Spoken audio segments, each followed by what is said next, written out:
Que a graça e a paz do nosso Senhor e Salvador Jesus Cristo vivo venha guardar nossa mente e o nosso coração nesse tempo que se chama hoje, esse dia chuvoso e fresco, maravilhoso que o Pai nos concedeu viver. Graças a Deus por sua bondade, por cada livramento, graças a Deus pelo seu amor infinito, sua soberana vontade que é boa, agradável e perfeita, a salvação que vem pela graça, graças a Deus por tudo isso. Hoje nós vamos falar um pouquinho sobre isso, a soberania de Deus para salvar e a responsabilidade humana. Nós temos aqui capítulos complexos do livro de Romanos, mas eu creio que o Espírito Santo vai falar aquilo que nos cabe falar e vai nos capacitar também a viver.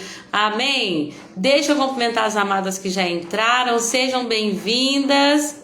A Elizabeth já entrou e a Ivanete também. Paz do Senhor Jesus, amadas, espero que vocês estejam bem. Glória a Deus por essa oportunidade, mais um dia, né, gente? Eu estava pensando, meu Deus, como é bom ter Jesus, como é bom cada um dos seus livramentos. Ontem a Cecília estava no seu segundo dia sem comer direito por causa de uma infecção na garganta. Graças a Deus daqui a pouco ela vai ficar bem, já tá tomando antibiótico, mas assim, gente, fiquei pensando nas mães de crianças que tem que passar por internações, crianças que não conseguem se alimentar, que tem que passar por tratamentos tão invasivos, e pensando, oh Jesus, somos gratos ao Senhor por tudo que temos, né? Hoje fui levar ela na escolinha de informática e o Senhor me livrou de um acidente, assim, que eu não vi a moto chegando, e eu falei, meu Deus, obrigado pelos teus livramentos. Então, isso é o que a gente vê, imagino que a gente não vê, né? Somos gratos ao Senhor. Cacá, seja bem-vinda, paz do Senhor Jesus, Deus abençoe vocês. Vamos começar a nossa live de hoje então com uma oração. Olha aqui, já entrou também a Sossô, bem-vinda Sossô, bem-vinda Chiquinha. Não apareceu para mim que vocês tinham entrado até então. Sejam bem-vindas, amadas. Segunda-feira, mais uma semana, e a nossa oração é, Senhor, que nós sejamos guiados pelo Teu Espírito. Amém? Vamos falar um pouquinho sobre isso, vamos orar? Senhor Jesus, tudo é por Ti, tudo é para Ti, Tu é a glória, porque dele, por Ele, para Ele são todas as coisas. Jesus, ajuda-nos nas nossas fraquezas, na nossa pequenez, na nossa necessidade. Nós somos totalmente dependentes do Senhor. Então realiza a Tua vontade, Senhor. Não depende de nós, da nossa capacidade humana, não, Senhor, é do Teu Espírito. E nós queremos ser filhos ruiosos, maduros de Deus, que não andam segundo a carne, a natureza pecaminosa, mas que andam segundo o Espírito. E o Espírito do Senhor habita de fato em nós, Senhor. Então, sejamos guiados por Ele. Eu te peço, Senhor, que o Senhor abençoe cada um que vai ver essa live, quer online, quer depois. Que o Senhor nos fortaleça, Senhor. Pelo ouvir da Tua palavra, a nossa fé seja fortalecida.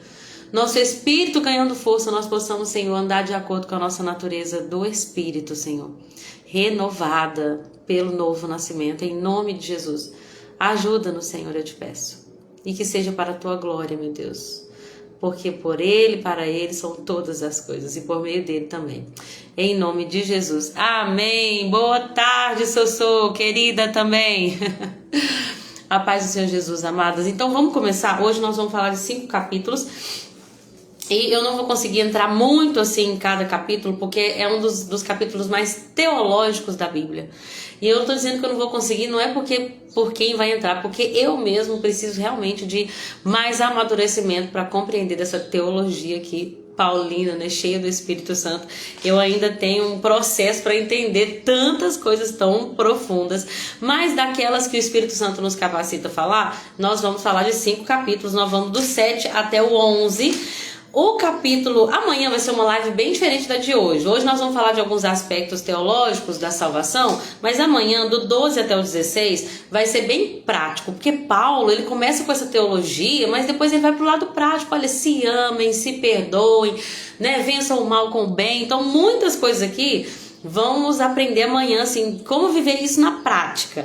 Mas hoje nós vamos falar um pouquinho sobre esse entendimento do que é a salvação e de onde vem a salvação. Paulo começou do capítulo 1 até o 6 explicando a questão da lei, como que a lei não tem o poder para justificar pessoas. Por mais que os judeus apegados, né, zelosos com relação à lei, eles estivessem ali acreditando que viver aquela lei na íntegra poderia salvá-los, mas uma vez que eles receberam, né, no tempo da visitação, eles receberam a pregação da verdadeira salvação que vem de Jesus e eles rejeitaram. O povo escolhido, cuja lei foi feita para que se cumprisse em Cristo, não viu o propósito da lei. Mas eles se apegaram àquela tradição como se a tradição fosse salvá-los. E Paulo está construindo um caminho aqui para dizer, olha, não é o apego à lei mosaica, não é o cumprimento exterior da lei que vai salvar vocês. Vocês precisam de uma transformação interior que só pode ser realizada por meio do Espírito. E só recebe o Espírito quem pertence a Cristo Jesus.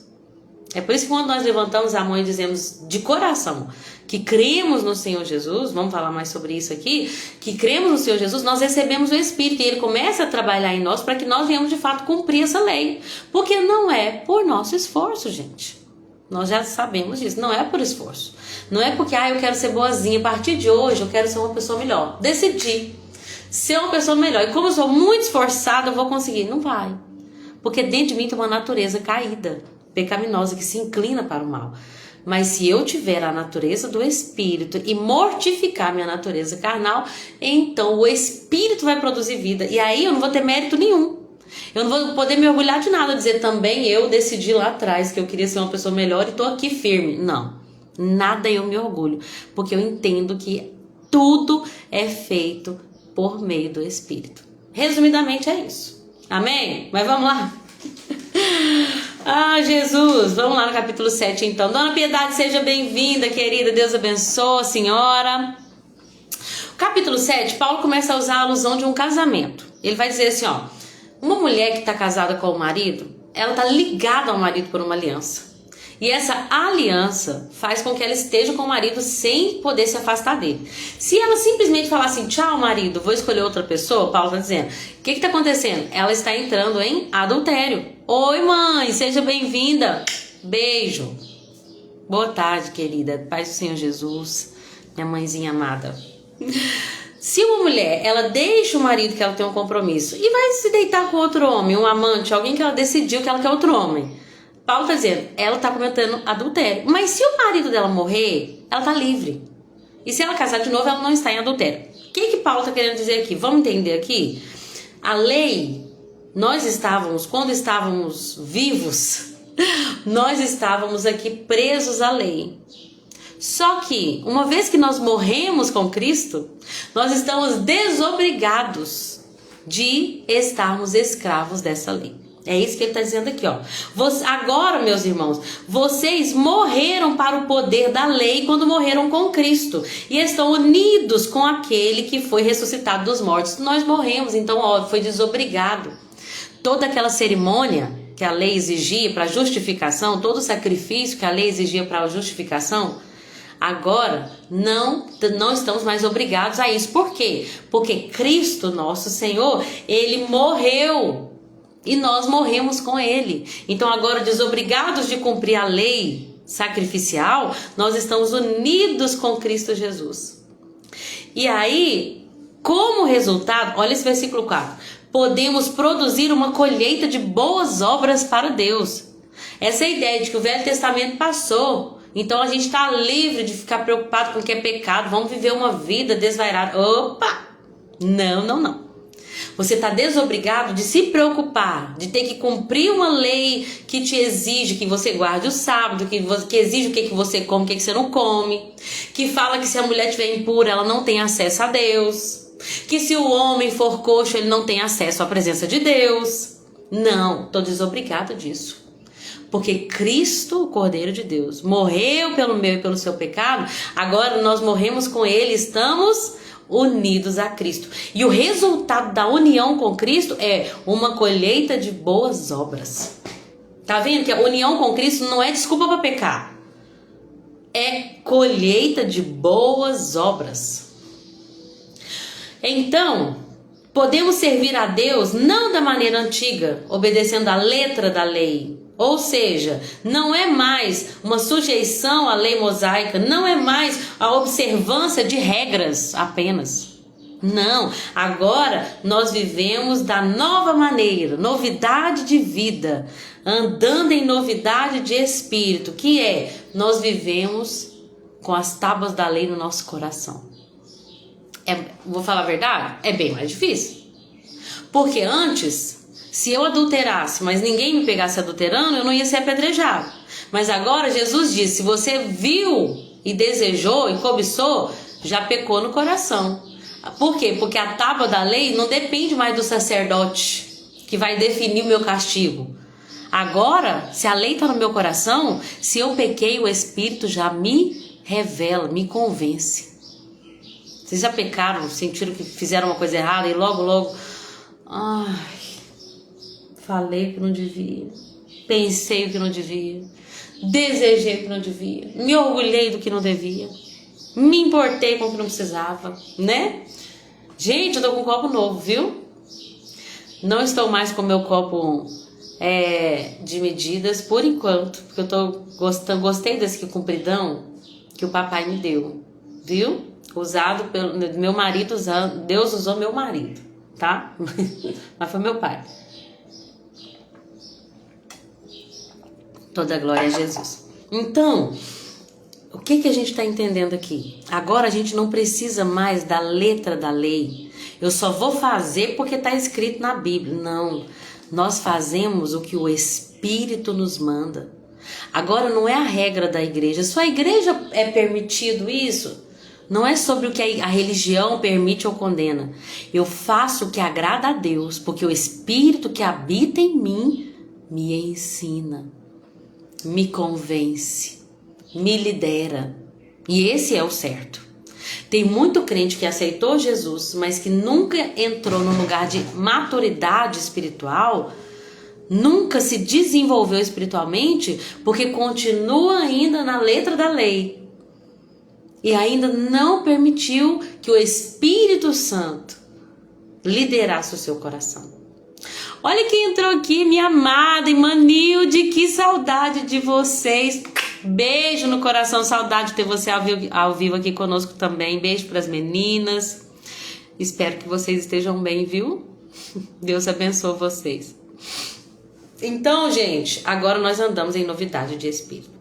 E aí Paulo vai falar, então quer dizer que a lei é pecaminosa? A lei é maldita? A lei é errada? Não! A lei, ele vai dizer, é santa e os mandamentos são santos, justos e bons. O problema não é a lei, porque a lei espiritual é boa. O problema, gente, é eu e você, somos nós.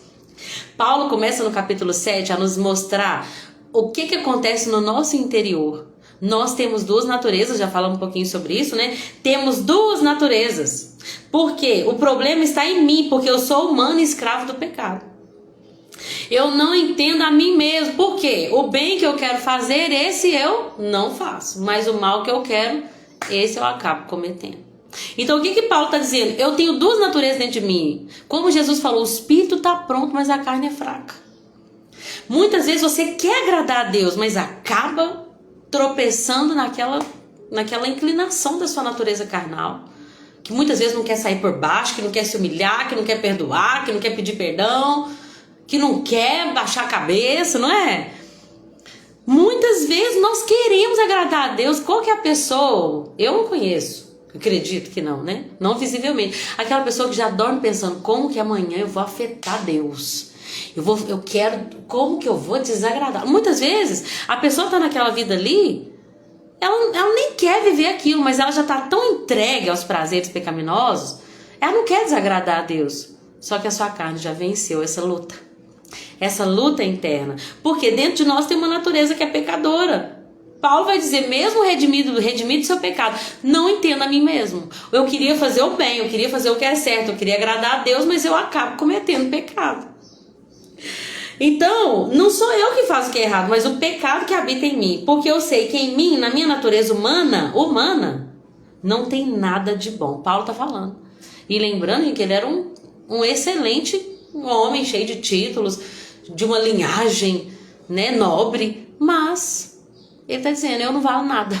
Verdadeiramente, não valo nada. Minha natureza humana é pecadora. O que habita em mim é só pecado. Não tem nada de bom. Quero fazer o que é certo, mas não consigo. Quero fazer o bem, mas não faço. Quero fazer o que é errado, não quero fazer o que é errado, mas acabo cometendo.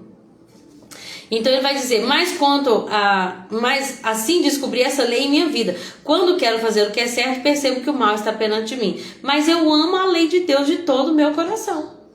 Eu quero a lei de Deus. E aí ele começa a falar, miserável homem que eu sou, quem vai me livrar do corpo dessa morte? Que corpo maldito. Miserável. Eu quero fazer o que é bem, tem um espírito dentro de mim que quer me ensinar a fazer o que é bem.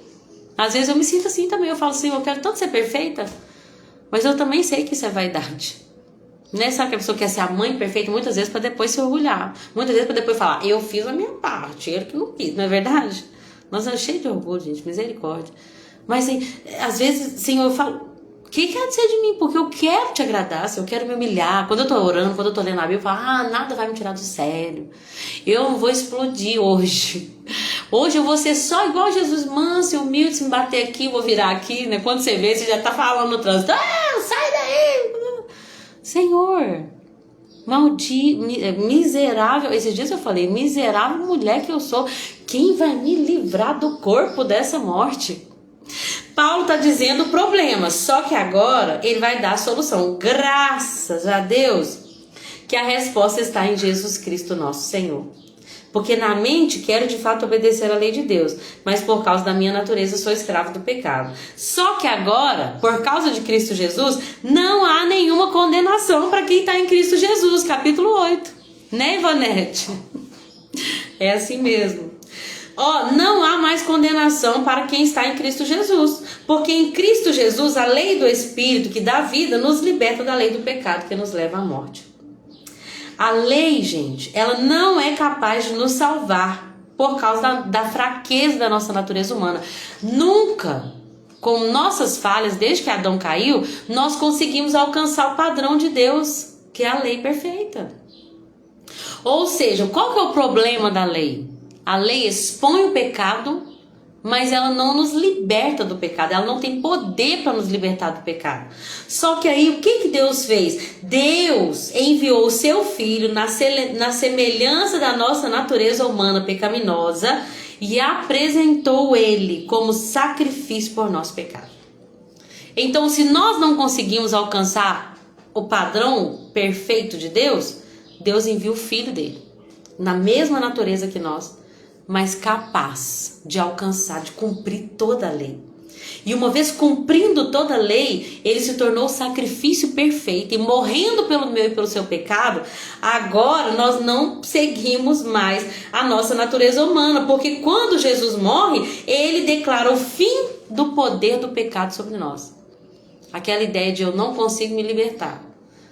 Você não consegue, mas agora que Jesus morreu, e pelo meu Espírito que habita em você, você consegue alcançar um lugar de agradar a Deus. Por meio de Jesus nós conseguimos agradar a Deus. Meu Deus. Olha só, de modo que nós agora não seguimos mais nossa natureza humana, mas sim o Espírito. E agora sim a gente é capaz de cumprir as justas exigências da lei. Olha o versículo 5. Aqueles que são dominados pela natureza humana pensam apenas nas coisas da natureza humana, mas os que são controlados pelo Espírito agradam o Espírito. Então agora a gente viu, tem duas naturezas dentro de nós. Mas porque Jesus morreu, nós recebemos o Espírito. E agora, pelo Espírito, nós somos libertos do poder do pecado e podemos viver uma vida, podemos escolher se a gente agrada a nossa natureza humana ou se a gente agrada o Espírito. Se a gente permitir que a nossa natureza humana nos controle, isso vai gerar em nós morte. Mas se nós andarmos pelo Espírito, nós vamos viver uma vida que resulta em vida e paz. Se o Espírito controlar a nossa mente, nessa versão diz, e isso vai permitir, deixa eu ler de novo. Portanto, permitir que a natureza humana controle a mente resulta em morte, mas permitir que o Espírito controle a nossa mente resulta em vida e paz. Então ele vai falar, olha, vocês não são controlados, versículo 9 do capítulo 8, vocês não são controlados pela natureza humana, mas pelo Espírito, se de fato o Espírito habita em vocês. Porque sem o Espírito nós não conseguimos. Nós somos dominados por uma natureza humana que nos escraviza. Gente, o pecado nos escraviza. O diabo quer trazer essa ideia, você é livre para pecar, mas quantas pessoas você já viu escravizadas pelo vício, que vivem uma vida miserável? Porque um dia alguém falou, você tem que curtir a vida. Experimenta essa droga aqui, você tem que curtir. E hoje é uma pessoa escravizada, infeliz, morando muitas vezes debaixo, sem um teto, morando na rua. Isso é liberdade? Não, gente. A vida de vida e paz, abundância e de alegria é em Cristo Jesus. Nós não somos mais escravos do pecado, mas nós somos servos de Jesus Cristo. Amém? Isso se nós tivermos o Espírito Santo. Portanto, irmãos, não façam o que a natureza humana lhe pede, porque se viverem de acordo com as exigências dela, morrerão. Se, contudo, pelo poder do Espírito fizer morrer as obras do corpo, viverão. Porque todos que são guiados pelo Espírito de Deus são filhos de Deus. Tem uns versículos que eu vou ler na versão mais tradicional aqui. Esse capítulo 8 de Romanos, gente, ele é um dos capítulos mais poderosos da Bíblia. Ele é um capítulo que, se você ler ele todo dia do ano, 365 vezes, você vai mergulhar cada vez mais em algo novo. Cada versículo desse capítulo, ele tem uma profundidade que, gente, Deus vai te dar algo novo cada vez que você lê. É um capítulo de infinita riqueza e sabedoria, de uma revelação eterna do Espírito, se a gente se aprofundar. Capítulo 8 é maravilhoso. Então vamos lá, no versículo 14 que eu li aqui, fala assim. Versículo 13. Porque se vocês viverem segundo a carne, caminharão para a morte, mas se pelo Espírito mortificarão os feitos do corpo, certamente viverão. Pois todos que são guiados pelo Espírito de Deus são filhos de Deus. Porque vocês não receberam o espírito de escravidão, não, para viverem outra vez atemorizados, mas receberam o espírito de adoção, por meio do qual clamamos, Abba, Pai. E o próprio Espírito confirma ao nosso espírito que somos filhos de Deus. E se somos filhos, somos também herdeiros. Herdeiros de Deus e co-herdeiros com Cristo. E se com Ele sofremos, com Ele também seremos glorificados. Vamos começar rapidamente. O versículo 14 fala assim, todos os que são guiados pelo Espírito de Deus são filhos de Deus. Nós temos uma natureza dentro de nós, gente, que é espiritual. Só que nós escolhemos se nós vamos ser guiados pelo nosso desejo carnal ou pelo Espírito, que muitas das vezes vai fazer morrer nosso desejo. Na maioria das vezes, nós vamos fazer o que nós não queremos fazer para fazer aquilo que agrada ao Espírito. Então, quando nós vivemos pelo Espírito, nós nos tornamos filhos de Deus. Essa palavra filhos aqui, ela vem do hebraico, eu já falei aqui sobre ela, que é o ruiós. Tem dois tipos de filhos que nós lemos na Bíblia, que é o ruiós e deixa eu lembrar o outro, não sei se é tecnon ou tecton, eu confundo. Deixa eu achar ele aqui, peraí. Ruiós e tecnon. Deixa eu só colocar aqui, gente. Um versículo onde aparece o tecnon, para vocês verem. O versículo 8 de Romanos, nós lemos assim, olha. O Espírito, versículo 8.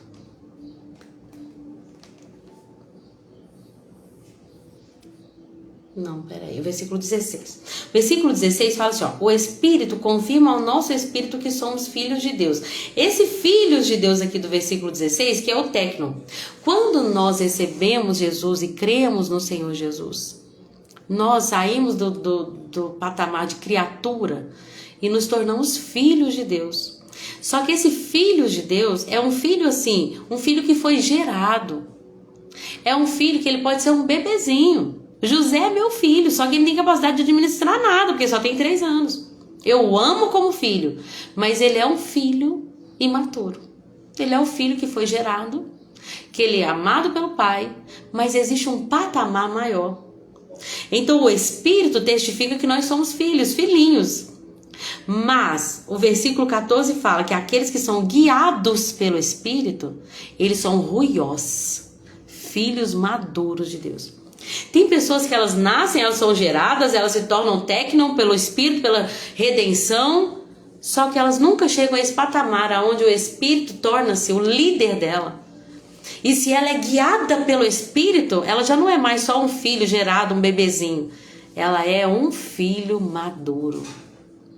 Então nós precisamos alcançar esse patamar, irmãos, irmãs que estão aqui online, irmãos que assistem depois, aonde nós não somos guiados pelo nosso desejo de cobiça, de vanglória, de inveja, de competição, de tudo que a nossa carne muitas vezes almeja, mas nós somos guiados pelo Espírito, que muitas das vezes vai nos levar à mortificação, à cruz. Mas se somos guiados pelo Espírito, nós somos maduros. E a Bíblia diz que toda a criação espera ardentemente. Olha só, versículo 19. Porque toda a criação aguarda com grande expectativa a manifestação dos ruiós, os filhos maduros de Deus. A criação, o mundo todo espera, toda a criação espera ardentemente pelo dia em que os ruiós de Deus se manifestarem. Então nós precisamos ser guiados pelo Espírito. E o Espírito, ele nos dá, nós recebemos o Espírito de adoção, por meio do qual clamamos Abba, Pai. Esse versículo 16 é muito lindo, porque fala que o Espírito de Deus, ele trabalha no nosso espírito. Então vamos lembrar, gente, nós somos corpo, alma e espírito. Nós somos um ser tricotômico. Temos um corpo que possui uma alma e um espírito. Então nós, sendo um ser tricotômico, né, a gente até falou muito sobre isso na nossa conferência, nós precisamos cuidar do nosso corpo, embora o cuidado não vai impedir de que ele venha, né, de fato a morrer, a não ser que quando formos arrebatados ele já seja transformado de uma vez. Um dia ele vai ser regenerado, mas não tem jeito, gente, nós vamos envelhecer esse corpo aqui, né? A não ser que Jesus volte agora e já transforme de uma vez. Mas mesmo assim nós temos que cuidar desse corpo. Agora, nós temos uma alma que precisa ser santificada, e nós temos o Espírito que foi redimido uma vez que nós cremos em Cristo Jesus. É com o Espírito que o Espírito de Deus trabalha. É com o nosso Espírito. Então o Espírito de Deus testifica com o nosso Espírito que nós somos filhos de Deus.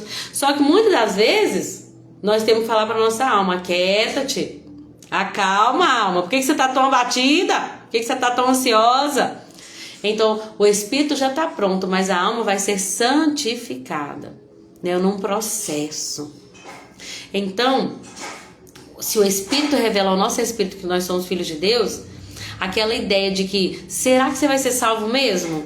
Né? Eu me lembro de muitas vezes ficar em dúvida: ai meu Deus, será que eu vou ser salvo mesmo? Porque às vezes eu ainda erro, às vezes eu ainda falho, às vezes ainda...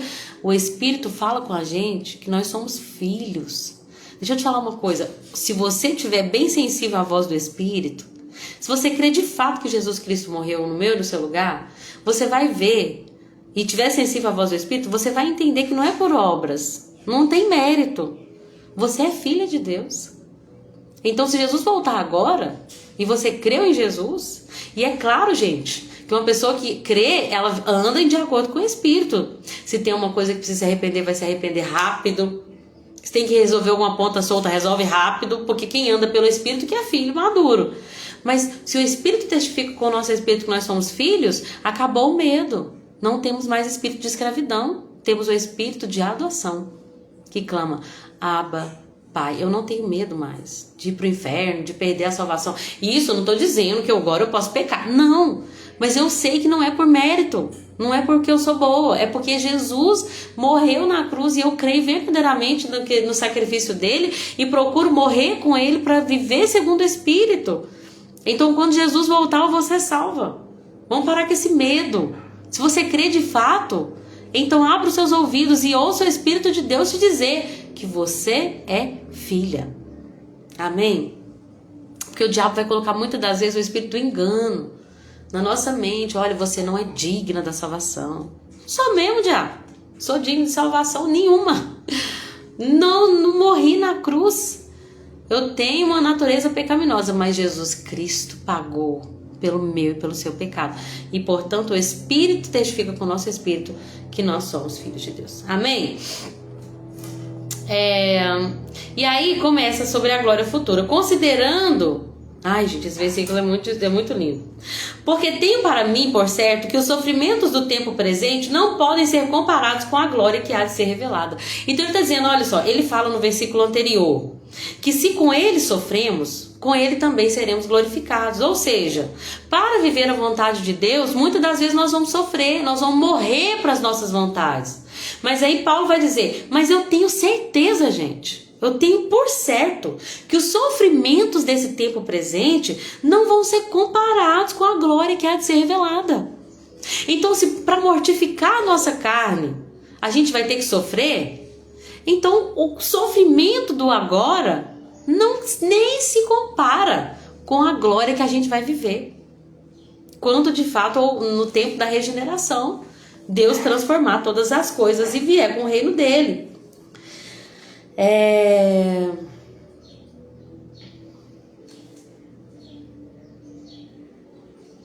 Tô vendo qual parte que eu vou falar aqui agora. E aí a gente vai ver, ele vai falar sobre a esperança, essa esperança, né, dessa redenção. E aí ele vai falar sobre a intercessão do Espírito. Ele fala, da mesma forma, também o Espírito nos ajuda em nossa fraqueza. Graças a Deus. Porque nós não sabemos orar como convém.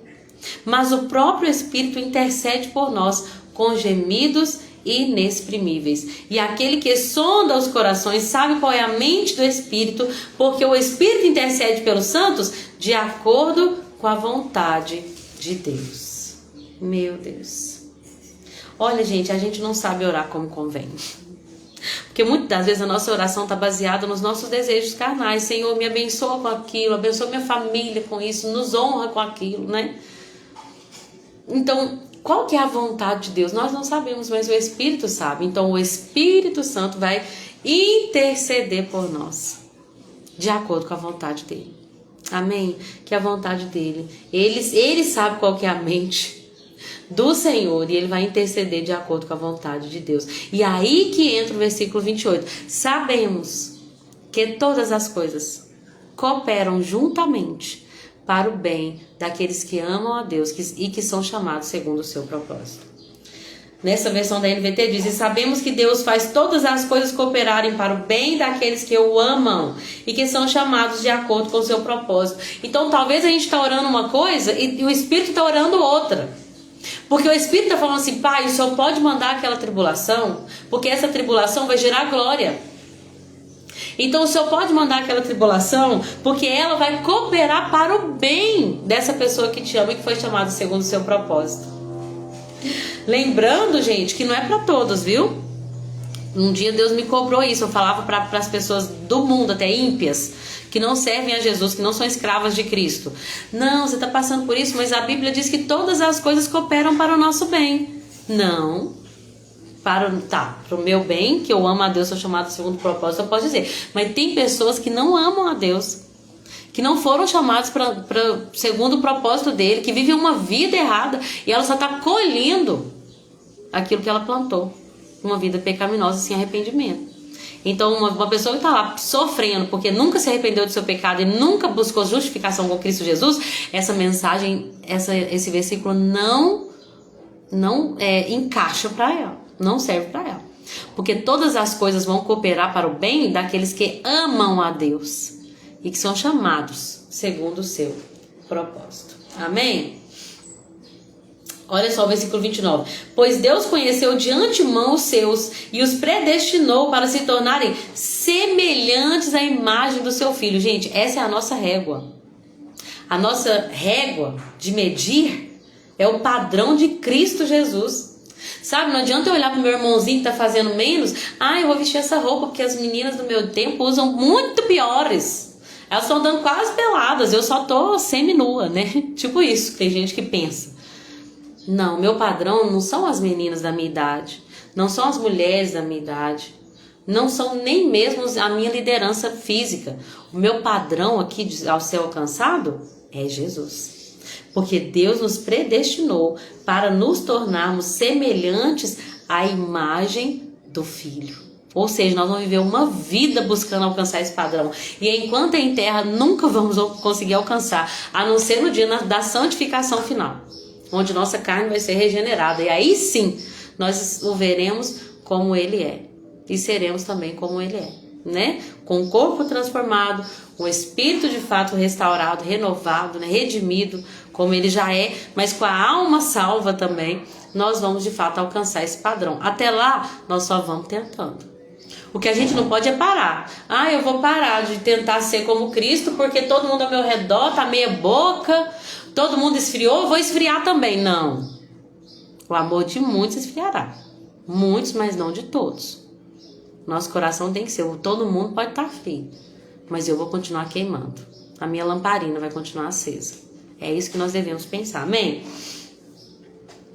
E aí ele começa a falar, gente do céu, esse capítulo é maravilhoso. Ele começa a falar assim, que podemos dizer diante dessas coisas? Se Deus é por nós, quem será contra nós? Se nós somos os filhos maduros de Deus, que o Espírito ora por nós, segundo a sua vontade, que Deus que permite que todas as coisas aconteçam conosco, só para cooperar para o nosso bem, coisas boas e ruins vão trabalhar juntas para alcançar um propósito eterno. E se a gente sabe de todas essas coisas, e se a gente sabe que Deus é por nós, se Deus é por nós, quem vai ser contra nós, gente? Não precisa ter medo de nada, não precisa ter medo do diabo, de Satanás, do Beelzebub, do principado, potestade. Nós não precisamos temer nada se estivermos em Cristo. Porque se estamos com Cristo e Deus é por nós, quem vai ser contra nós? Se ele não poupou nem mesmo o seu próprio filho, antes o entregou por todos nós, acaso não nos dará também juntamente com ele todas as coisas? E quando eu falo isso, gente, eu sei que o que Deus está falando não é nessa terra. Deus está dizendo, olha, meus filhos, existe um novo tempo de glória. E vocês vão poder, se vocês morrerem com Cristo, vocês vão poder ser glorificados como ele também é glorificado. E nada vai tirar isso de vocês. A vida eterna ninguém tira de vocês. Porque se Deus está contigo, quem vai ser contra vocês? Ele não poupou nem o filho dele. Ele entregou o filho dele, também com o filho vai nos entregar todas as coisas. E quem se atreve a acusar os eleitos de Deus, os escolhidos de Deus? Ninguém. Porque é Deus que nos justifica. Gente, é Deus que nos justifica. Meu Deus. Quem nos condenará? Ninguém, porque Cristo morreu e ressuscitou e está sentado à direita de Deus. E Cristo Jesus também intercede por nós. Vocês estão entendendo que capítulo é esse, gente? O Espírito Santo ora por nós. Jesus Cristo, à direita do Pai, ora por nós. Vocês têm noção disso? E o que é que vai nos separar do amor de Deus, gente? Aflição, calamidade, perseguição, fome, miséria, perigo, ameaças de morte? Não, nada, como diz as Escrituras. Por causa de ti, enfrentamos a morte todos os dias, somos como ovelha levada ao matadouro. Mas apesar de tudo isso, somos mais do que vencedores por meio daquele que nos amou. Pode vir a angústia, pode vir a perseguição, a calamidade, a fome, a miséria, perigo, a ameaça de morte. Pode vir, gente, tudo. Mas nada vai nos separar do amor de Deus que está em Cristo Jesus. Porque em Cristo Jesus nós somos mais do que vencedores. Vocês estão entendendo que ele não está dizendo que nós vamos ser poupados de sofrimentos nesta era presente. Não. Mas ainda que nós passarmos por angústias e perseguições e fome e miséria, em Cristo Jesus nós somos mais do que vencedores. Porque nada vai nos separar do amor de Cristo. Nem a morte, nem a vida, nem anjo, nem demônio, nem o presente, nem o futuro, nem o passado, nem o porvir, nem os poderes, nem a altura, nem profundidade, nada em toda a criação jamais poderá separar do amor de Deus que está em Cristo Jesus, o nosso Senhor. Amém? Glória a Deus por isso. Vamos ao capítulo 9? Então, do capítulo 9 ao capítulo 11, lembra que amanhã vai ser mais prático, tá? Mas do capítulo 9 ao capítulo 11, Paulo vai falar sobre a questão da eleição de Israel, sobre a salvação do gentio, a soberania de Deus e a responsabilidade humana. Então ele vai começar a falar sobre Israel, sobre como a promessa veio para Israel, mas como eles rejeitaram a salvação, como que os gentios foram enxertados aí nessa videira de promessas patriarcais. Só que Os gentios não podem se gloriar disso, porque eles também podem ser removidos, assim como os ramos originais foram removidos, eles também podem. Então nós vamos aprender um pouquinho sobre salvação e graça. Nós vamos entender, gente, que a salvação é graça. Não vem de um título que a gente carrega do IBGE evangélicos ou católicos. Não, a salvação vem pela graça e é por meio da fé.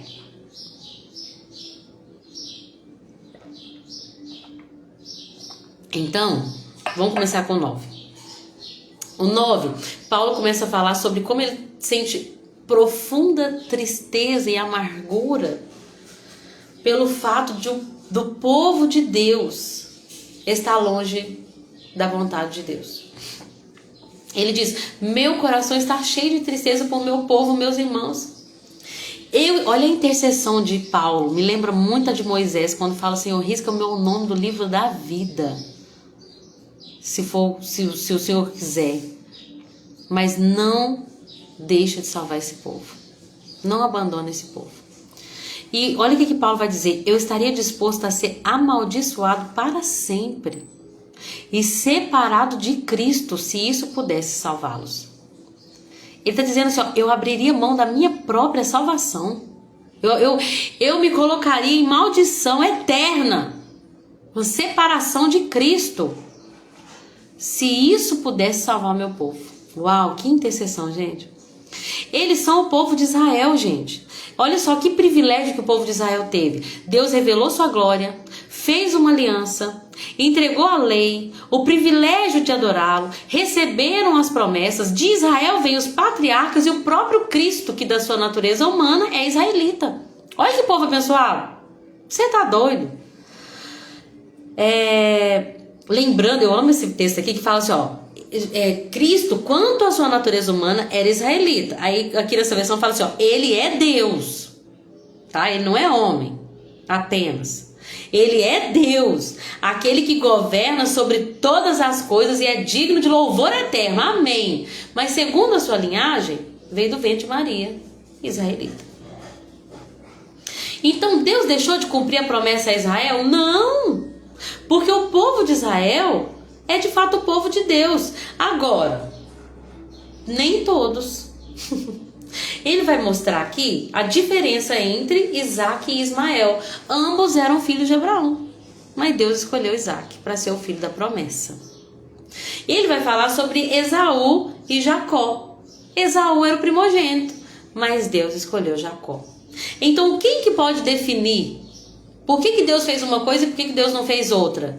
Deus é soberano para salvar.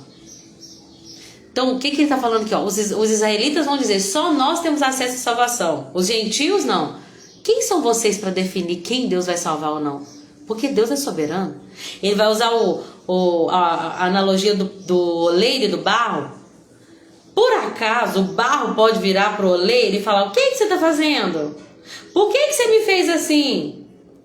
O oleiro não tem direito de criar vaso, um para honra, um para uso especial e outro para uso comum? E aí ele vai citar até Êxodo 33:19, que fala, Deus tem misericórdia de quem ele quer ter misericórdia. Não é a gente que define quem vai ser salvo. Deus, em sua soberania, define aonde a graça dele vai alcançar.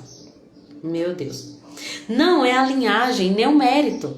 Esaú tinha o mérito de ser o primogênito, só que ele desprezou sua primogenitura. E o próprio Ismael, sendo filho de Abraão, não era o filho da promessa, porque ele não vinha do ventre de Sara.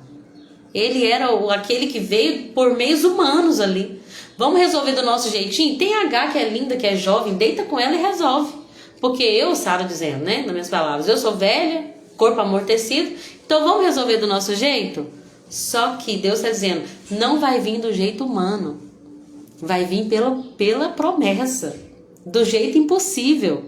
Mesmo tendo o corpo amortecido, Isaac veio de Sara, do ventre daquela mulher de 90 anos, para provar que seria a fé, a linhagem da fé, e não apenas porque é filho de Abraão. Ismael também era filho de Abraão. Então, o que Paulo está querendo dizer aqui? Israel não reconheceu a salvação quando Jesus veio até eles, E agora Deus fez com que a salvação chegasse até os gentios. E é bem interessante que nesse capítulo a gente vai ver que Deus vai usar os gentios para provocar ciúme no seu povo. Para fazer o seu povo, sabe, eu imagino Deus pegando o povo de Israel e falando, presta atenção, isso era para vocês, tudo que os gentios estão vivendo, céu na terra, Espírito Santo, movimento, era para vocês, para que vocês pudessem desfrutar da plenitude da presença. Mas Deus está usando os gentios para causar esse ciúme no seu povo que o rejeitou. Então, no capítulo 9, nós vamos ver a incredulidade de Israel. Mesmo tendo sido o povo escolhido, mesmo com tantos privilégios, eles não creram. Eles buscaram a justiça por suas obras próprias. Eles queriam se salvar achando que seria o mérito deles, de como eles são observantes da lei, religiosos, e aquilo iria gerar para eles salvação. E isso fez com que eles tropeçassem na pedra. Olha aqui, ó. Porque tentaram se tornar justo por meio de suas obras, versículo 32 do capítulo 9. Tropeçaram na grande pedra em seu caminho. A esse respeito, as escrituras afirmam: ponham em Sião uma pedra que os faz tropeçar. Achando que a salvação viria por eles mesmos, eles tropeçam em Jesus, que é a pedra que de fato iria trazer salvação para eles. E então, se no capítulo 9 a gente vê a soberania de Deus para salvar, Deus salva quem Ele quer, independente da linhagem. No capítulo 10 nós vamos entender que isso depende também da responsabilidade humana. Não é só assim, Deus escolheu salvar aquela pessoa e ela pode viver a vida que ela quiser, que ela vai ser salva no fim. Tem uma parte que nos cabe, e é isso que o capítulo 10 vai tratar. Ele vai dizer, olha, irmãos, o desejo do meu coração é que o povo de Israel seja salvo, porque eu conheço o zelo que eles têm por Deus, só que o zelo deles é sem entendimento. Porque se eles estivessem seguindo a lei que aponta para Jesus, entendendo que em Jesus a lei foi cumprida, então o zelo deles ia acabar ali em Cristo. Eles iam morrer para a lei e iam viver a lei a novidade do Espírito. E agora eles iam entender que todas as coisas se cumprem em Cristo e iam viver uma nova vida, cheios do Espírito Santo. Mas não, eles só têm o zelo, mas não têm o entendimento. Tem muitas pessoas que fazem o que é certo, mas por motivo errado, porque não entendem o propósito da motivação do coração. O versículo 4 do capítulo 10 fala, porque Cristo é o propósito para o qual a lei foi dada. Gente, a lei aponta toda para Jesus. Porque o fim da lei é Cristo, para a justiça de todo aquele que nele crê. Nessa versão fala, o propósito da lei é Cristo, o fim da lei é Cristo. Para que, apontando para Jesus, todos que seguissem a lei entendessem, Ele é o cordeiro que foi imolado. Ele é o sangue dele que traz a vida. Tudo que nós fazíamos aqui só apontava para aquilo que o Messias fez. Então a lei se cumpre em Cristo. E aí nós vamos ver que a salvação é para todos. E aí a mensagem que nós vamos entender que Paulo vai dizer ele vai dizer, quem subiu ao céu? O que Deus quer para nós não é que nós façamos coisas impossíveis, nós possamos ir até o céu ou até o mais profundo abismo. Não! A mensagem é essa, a mensagem da fé. Versículo 9, se você declarar com a sua boca que Jesus Cristo é o Senhor. Lembra que, olha só, nem está falando Salvador aqui, mas depois nós falamos sobre isso. Se você declarar com sua boca que Jesus Cristo é o Senhor e crer em seu coração que Deus o ressuscitou dos mortos, será salvo. Vou ler nessa versão aqui. Presta atenção nesse versículo, irmãs, vocês que são grandes evangelistas que Deus está levantando nesse tempo, porque esse versículo, ele é um versículo chave para pregar para as pessoas que vão se converter e vão vir para Cristo Jesus. Se alguém te perguntar o que eu devo fazer para ser salvo, Romanos 10, 9 vai falar o seguinte: se com a boca eu estou falando muito soproso por causa do aparelho hoje, de novo, Romanos 10, 9. Se com a boca você confessar Jesus como Senhor e em seu coração crer que Deus o ressuscitou dentre os mortos, você será salvo. Como que eu faço para ser salvo? É só mudar de religião, Lorena? Não. Como que eu faço para ser salvo, Lorena? Quantos sacrifícios eu tenho que fazer? Quantas rezas que eu tenho que rezar? O que eu tenho que fazer? Qual é a escada que eu tenho que subir de joelho? Quanta carne eu tenho que deixar de comer? Quantos jejuns eu tenho que fazer? Você quer ser salvo? O segredo está em Romanos 10, 9. Se com a boca você confessar que confessar Jesus como Senhor, Ele é o dono de tudo. Essa palavra Senhor significa dono. Ele é o Senhor. Quando naquela época existiam os escravos, um escravo, ele se tornava o servo de um senhor. E agora ele é pertencente àquela pessoa. E aquela pessoa como senhor dele, ela manda nele. Então se você confessar com a sua boca que Jesus é o teu Senhor e crer no seu coração, não é só a palavra. Se você crer no seu coração que de fato Deus o ressuscitou, que ele morreu e que Deus o ressuscitou dos mortos, que ele está vivo, então você será salvo. E aí Paulo vai explicar por quê. Porque com o coração se crê para a justiça. A fé, não é a fé que justifica?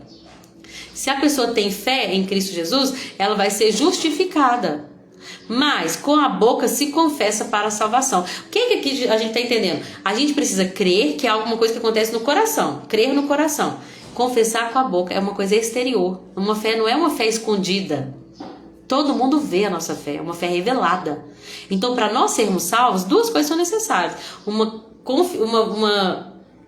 crença interior, uma convicção interior, uma fé que de fato Jesus é Senhor. Uma fé que de fato Jesus é Senhor e também um posicionamento exterior. Confessar diante de todos. Não adianta eu só crer. Eu preciso confessar isso. A minha vida tem que testemunhar isso, que Jesus é meu dono. Se com a boca confessar e com o coração, se com a boca confessar Jesus como Senhor. Então, gente, não é só interior, não é só crer. É uma vida de testemunho, uma vida onde Jesus é o meu Senhor.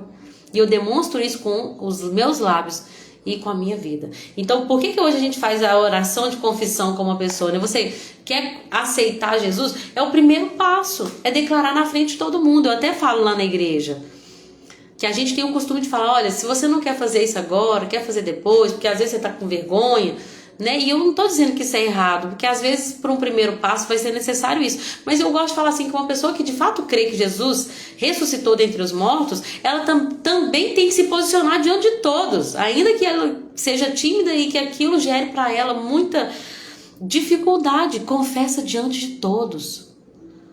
Confessa com a boca que Jesus é o seu Senhor. E aí depois vem o próximo passo, que é o batismo, que é novamente um ato de confissão, né? É para mostrar a sua fé publicamente. Agora eu estou morrendo para Jesus e estou nascendo de novo.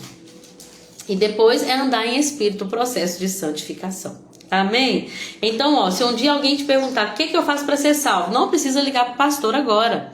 Não precisa, não, você já sabe, está escrito na Bíblia. Romanos 10, 9. Se com a tua boca confessares e com o teu coração se com a tua boca confessares que Jesus é o Senhor e com o teu coração crerdes que Deus o ressuscitou dentre os mortos, serás salvo. Amém? E aí Paulo vai dizer, nesse entendimento, nesse sentido, então não tem diferença mais entre quem é judeu e quem é gentio. Porque se a pessoa creu e confessou, ela já está salva. Ambos têm o mesmo Senhor e Deus vai abençoar generosamente todos os que o invocam. Ele começa a falar sobre como que para que invoca é necessário que se ouça, né, sobre a palavra. A fé vem pelo ouvir e o ouvir da palavra. Então a gente tem que entender que a nossa fé vai ser aumentada uma vez que a gente ouve, que a fé das pessoas ao nosso redor. Uma pessoa, a gente só vai ter fé se tiver alguém para anunciar. Então Deus está te chamando para ser essa evangelista que vai anunciar da fé salvífica em Cristo Jesus. Porque como eles vão crer se eles não ouvirem? E como ouvirão se não tem quem pregue? E como vão pregar se não forem enviados? Como diz a palavra, conformosos são os pés daqueles que anunciam as boas novas. Uau! Glória a Deus. E então no capítulo 11 nós vamos ver, o final do capítulo 10 vai mostrar que o povo de Israel ouviu a mensagem, mas foram desobedientes e rebeldes. Ou seja, a soberania de Deus para salvar, mas a responsabilidade humana. Para a gente terminar, o capítulo 11, que vai falar sobre esse enxerto, né? Nós, como gentios, sendo enxertados. Vamos lá? Então, Paulo começa com... Ele usa muito essas perguntas, né? Ele faz a pergunta e ele mesmo responde, em Romanos. Então, eu pergunto, Deus rejeitou o povo de Israel? De jeito nenhum. Eu mesmo sou israelita. Se eu falar que Deus rejeitou os israelitas, eu mesmo estou fora da salvação. Porque eu sou israelita, ele está dizendo. Eu venho da tribo de Benjamim. Deus não rejeitou o seu povo, mas Deus tem os seus remanescentes. Então ele vai lembrar lá de Elias, chorando, só sobrou eu. Não, Elias. Deus reservou para si 7.000 que não se dobraram. Então nós vamos ver que o fato é que a escolha de Deus se dá pela graça e não nas obras. Pois, nesse caso, se fosse obras, não seria graça. Porque o que é graça? O que é a graça? Ela é gratuita e merecida.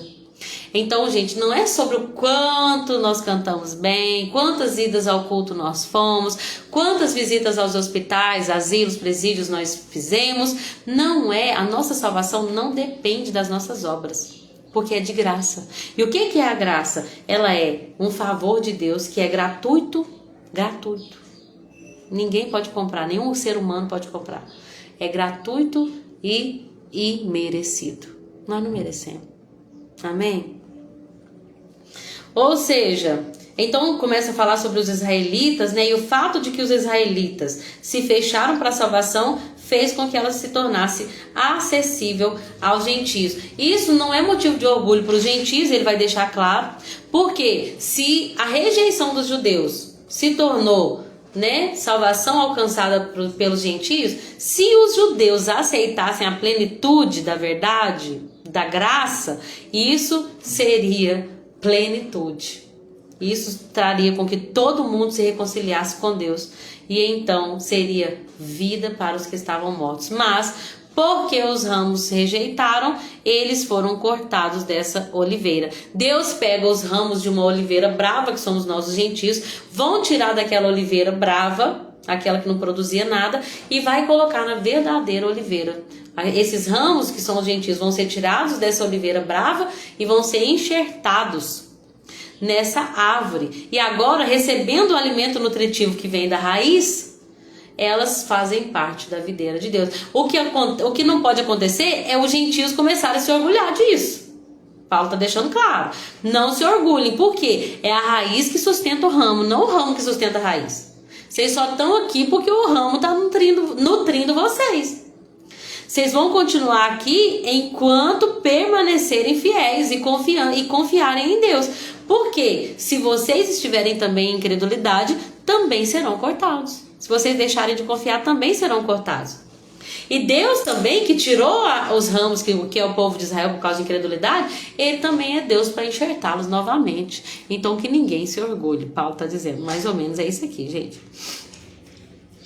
E ele então vai falar sobre a salvação que vai alcançar os judeus. Esse texto aqui, ele produz muitas interpretações, né? Tem pessoas que acreditam que de fato todo o Israel vai ser salvo, porque um dia eles vão reconhecer Jesus, e vendo Jesus, aqueles que o traspassaram vão se voltar para Jesus em fé e vão ser regenerados. Outros acreditam que não é fato que todo Israel vai ser salvo, que aqui está se referindo aos todo Israel remanescente.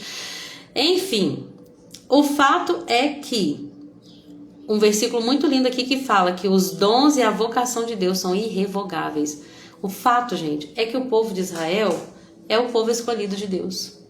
É o povo que ele escolheu amar. Ele amou os patriarcas, fez aliança com eles, Abraão, Isaque e Jacó. E o dom de Deus, o presente de Deus, as promessas de Deus e a vocação de Deus, aqui nessa versão está dizendo, as bênçãos de Deus e o seu chamado não podem ser anulados. Eles são irrevogáveis. Então o amor que Deus tem para Israel, ele permanece. As bênçãos que Deus tem para Israel permanecem. O Edmundo estava até falando comigo esses dias que amor, me lembra o que você falou do prêmio Nobel sobre os israelitas? Como que os israelitas, eles são abençoados por Deus, gente.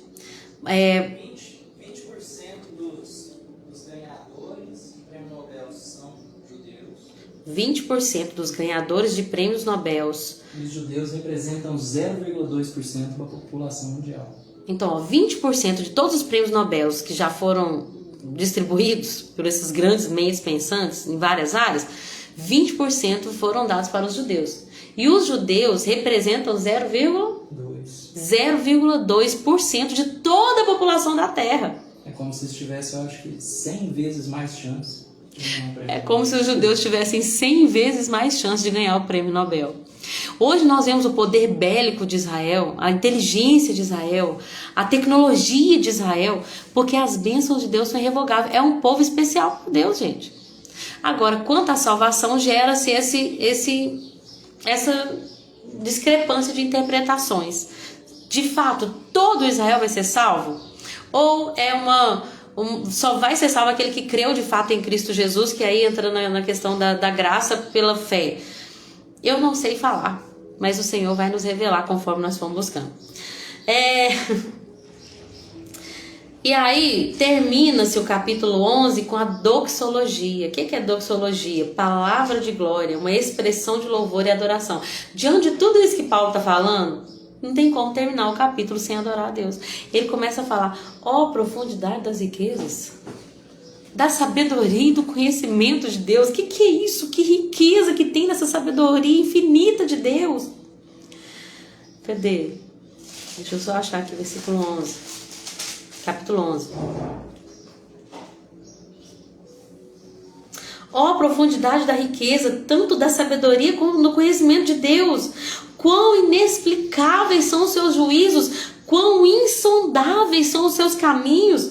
Gente, porque quem conheceu essa mente perfeita do Senhor? Quem foi conselheiro de Deus? Não, ninguém. Quem que deu algum conselho a ele? Quem que primeiro deu a Deus alguma coisa para depois Deus restituir? Ninguém. Porque dele e por meio dele e para ele são todas as coisas. A glória seja para ele. A ele a glória para sempre. E todos digam amém. Muitas coisas nós não vamos compreender plenamente, porque quem conheceu a mente do Senhor, gente? Quem conheceu essa mente? Quem conseguiu sondar os caminhos que Deus preparou? Quem conseguiu entender? Quem que deu qualquer conselho para Deus? Ou quem que ofereceu algo para Deus que agora Deus está me devendo? Deus não deve a ninguém. Tudo que tem, tudo que existe foi feito. Vem dele, existe por meio dele e são para a glória dele. Pois tudo vem de ti e tudo é para ti, tu é a glória. Aleluia! Que ótima maneira de terminar a nossa live. Amanhã nós vamos terminar o livro de Romanos, né? Eu sei que já começamos o 1 Coríntios já na leitura bíblica. Você que está em dia, continue assim, glória a Deus por isso. Amanhã a gente termina o livro de Romanos, muitos conselhos práticos. Então Paulo vem com toda essa profundidade de teologia, mas agora ele vem falar, então vamos colocar na prática? Amem sem fingimento. Pensem sobre vocês, do jeito que deve pensar, né? E tudo isso a gente vai falar um pouquinho e amanhã vai ser mais tranquilo até pra mim, né? Quando eu fui começar a live, eu falei, amor, eu vou explicar de uma coisa que nem eu entendo plenamente. E eu sei que ele também tá no caminho de, mesmo sendo, né, amor? Mesmo sendo, assim, um mestre, você também não decifrou Romanos, né? Então nós estamos no caminho, né? Que o Espírito Santo nos ajude dia após dia. O fato é que é tudo dele e tudo existe por meio dele e volta para ele.